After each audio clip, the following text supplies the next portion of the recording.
Sufism کیا ہے؟ دراصل صوفیزم یہ ہے کہ انسان اپنے اخلاق کو درست کرتا ہے، اپنے خلق کو بحسین بناتا ہے. اور آپ دیکھ لیجئے ہمارے جتنے بھی صوفیہ کرام گزرے، آپ ان کی سیرتوں کو پڑھ کے تو دیکھیں، کیا حسین سیرتیں ان کی. انہیں لوگوں سے کیسا حسن سلوک کیا، انہوں نے دین اسلام کو کیسے پھیلایا. اب غور تو کیجئے کیا کچھ انہوں نے نہیں کیا. جتنے بھی ہمارے صوفیہ سب کے سب کو اب دیکھ لیجئے، ان کی جو تعلیمات پر اگر آپ غور کریں، ان کی تعلیمات کیا ہیں. میں لاہور میں گیا، میں نے اس پر موضوع پر درس دیا. لوگوں نے کہا جی بات یہ ہے کہ آپ کرامات کو بہت زیادہ بیان کرتے ہیں. میں نے کہا کرامات کو بیان کیوں نہ کریں بھائی، کہنے آپ کیوں کرتے ہیں، آپ تعلیمات پر زور دیں. میں نے کہا کہ نبی کے معجزے کو پتہ ہے کیوں بیان کیا جاتا ہے؟ نبی کا معجزہ اس لیے ظاہر ہوتا ہے تاکہ اسے فالو کیا جائے، اسے فالو کیا جائے.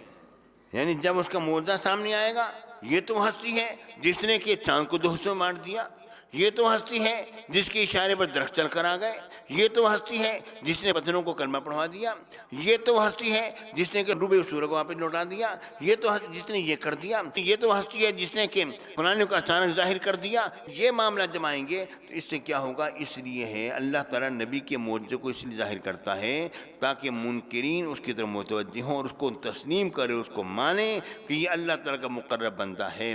اور جب اس کو مانیں گے تو پھر اس کو فالو کریں گے، کیونکہ معجزات کو فالو نہیں کیا جاتا، فالو کیا جائے گا کسے؟ تعلیمات کو. نبی کے معجزات اس لیے ظاہر کیے گئے تاکہ اسے فالو کیا جائے. اور یہ کرام کی کرامات کو ہم اس لیے بیان کرتے ہیں تاکہ ان کی تعلیمات کو آپ اپنائیں اور ان کی تعلیمات کو اپنے اندر راسخ کریں. یہ اسی لیے تو ہم ذکر کرتے ہیں. اور کس لیے ذکر کرتے ہیں؟ حضرت غوث اعظم کی تعلیمات جب ہم ذکر کرتے ہیں اس کا مطلب کیا ہوتا ہے؟ مطلب ہے کہ ویسی سیرت اپناؤ، ان کے طریقے پر چلو. اب یہی چیز ان لوگوں کو بری لگتی ہے، کہتے ہیں نہیں اولیاء کرام کے پیچھے کیوں چلیں؟ یعنی اب تمہارے پیچھے چلیں، اولیاء کرام کے پیچھے نہ چلیں. عجیب سی بات ہے بھئی، کسی کی تو پیچھے چلنا ہے نا. اب ایک بندے نے، اگر ایک بندہ یہاں پر ہے، آپ تو ماشاءاللہ مسلمان ہیں، آپ تو ایسے ماحول میں آپ کو جو پتہ ہے کہ کوا جو ہے وہ حرام ہے اور جناب علی چڑیا جو ہے وہ حلال ہے، آپ کے علم میں مرغی جو ہے حلال ہے، لیکن آپ کے علم میں یہ بات ہے، لیکن باہر جہاں پر چلے جائیں تو انہیں تو یہ بات پتہ نہیں ہوگی. اب اس کے لیے کیا وہ کتابیں کھول کے دیکھیں گے؟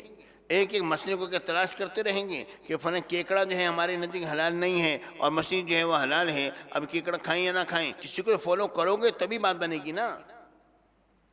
کوئی تو ہے جس کے پیچھے چلنا پڑے گا. تو ایسے لوگوں کے پیچھے کیوں نہیں چلتے ہو جن کے کرامات ہیں؟ اور کرامات جو ہیں وہ کیا چیز ہے؟ وہ یہ چیز ہے کہ اللہ تعالیٰ کا قرب بندے کے اندر ظاہر ہوتا ہے کہ اللہ کے قریب ہے. دیکھو اس نے یہ کام کر دیا جو تم نہیں کر سکتے ہو.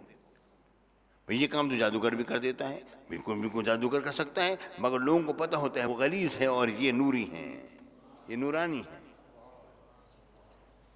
جادوگر تو سیدنا ادریس علیہ السلام کے سامنے آئے، موسیٰ علیہ السلام کے سامنے آئے. حق کے سامنے ہمیشہ باطل آتا رہتا ہے. رب العالمین نے کوئی نہ کوئی ڈپلیکیٹ ضرور بنایا ہوا ہے. فرشتوں کا ڈپلیکیٹ جو ہے جنات کی شکل میں بن گیا، انسان جو ہے اس کے سامنے بندہ اور برمانس آ گئے.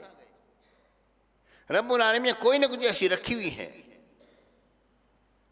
کہ انسان پھر غور کرتا ہے، دیکھتا ہے حق کیا ہے اور سچ کیا ہے.